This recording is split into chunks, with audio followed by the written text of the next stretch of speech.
Let's talk security, and I'm not talking about nightclub security.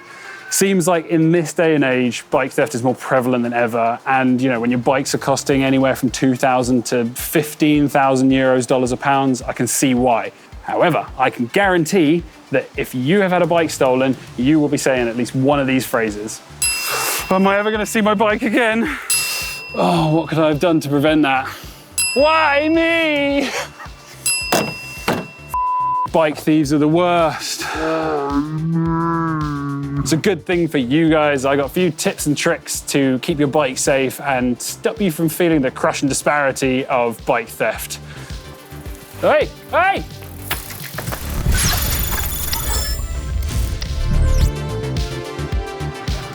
So am I ever gonna see my bike again? We're talking about prevention really. So let's get real for a sec here.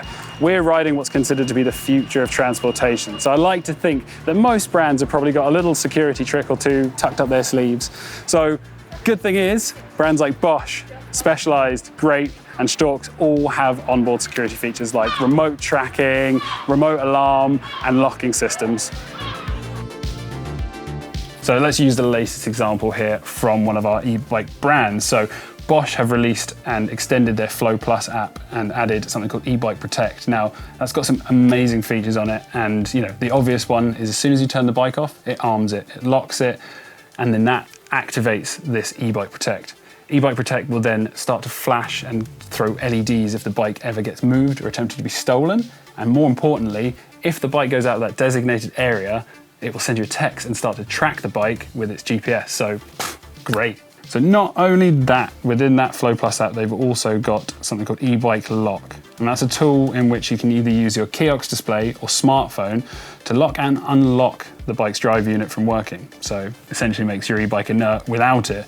And when I said that it's a great system, it's not something that comes for free. It's something that will need a subscription, but it's not too crazy a price.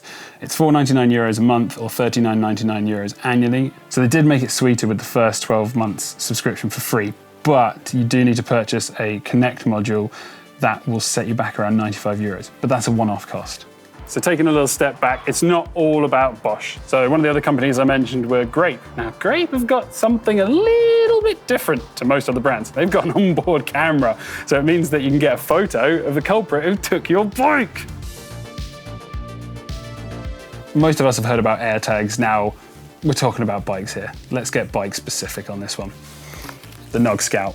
So the Knog Scout is a bike specific version of the Apple AirTag essentially. It uses iOS unfortunately, so no Android users. But the extras that it includes are, it fits onto your bottle cage mounts, so you can fit a bottle cage on top of there, or use the nifty little security tabs to stop it being taken out. You also set an alarm with the app on your phone, so if it gets moved, it'll start to scream at 85 decibels. It's about £50, but honestly, this is an investment that really can save you bacon.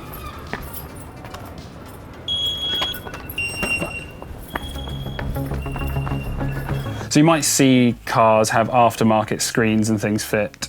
Invoxia have basically done the same for e-mountain bikes. So they've got a system, a bike tracker system, aptly named Invoxia Bike Tracker, that essentially is the aftermarket version of the Bosch e-Protect system. So it shares a lot of the same features, but there's a few little extras added onto there as well. So it has, you set a proximity fence for the distance in which the bike can be moved out of. You also then have full location history. So it's essentially a tracker that remains on the whole time. It also has a hot and cold system for being able to, when you're in close proximity, find your bike. And it comes in potentially a little bit cheaper long term than the Bosch subscription. So it comes in at €24.95 for a 3-year subscription, but then to fit the actual unit itself is €150. Why me? It's all about covering your tracks at the end of the day. And you know, it sucks to get bikes on. It sucks beyond belief. But unfortunately, there's a bit of a duty to ourselves when it comes to, you know, covering our tracks. And it's an easy one, and it seems obvious, but don't advertise your bike. You know, thieves have a keen eye for subtlety.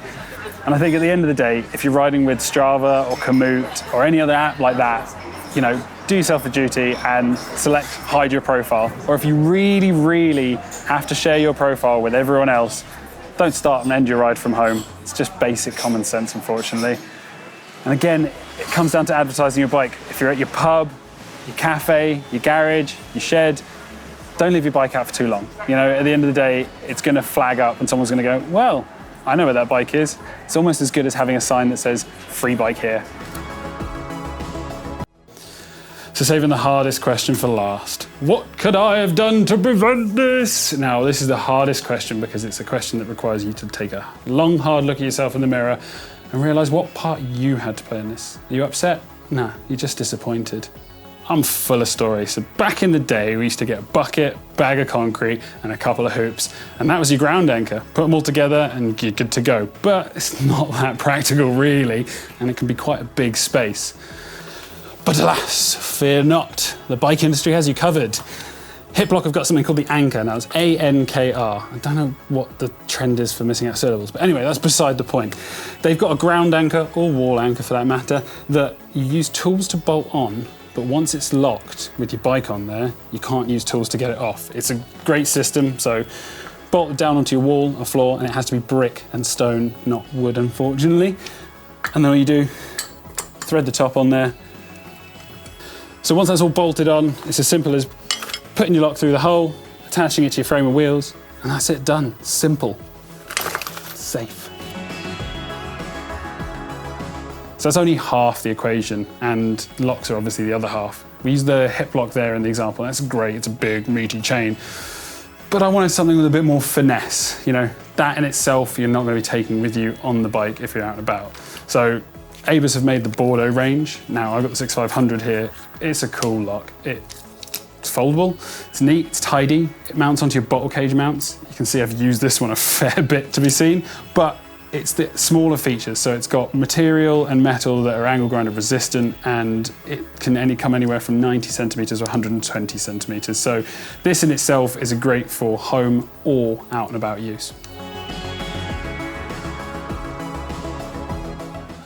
Bike thieves, but at the end of the day, they're going to be bike thieves no matter what, and it's going to continue to happen. So I think I need to put a really big disclaimer on this video and say, as much as you've been given the tools to be able to track and find your bike and regain it in theory, don't go on a vigilante manhunt to go get it back. It's really important to kind of contact your local authorities, because you can give them all the information, the tools to regain your bike, but you stepping in is going to end in all sorts. And I think with that being said, it's really important to understand that prevention is the best cure. There's no point in trying to regain your bike if you haven't protected it in the first place. So thank you guys for watching. We'd love to see your comments down below, because I think you guys may have some other valuable options or questions about the options I've given you. So thank you guys for watching, and we'll catch you next time.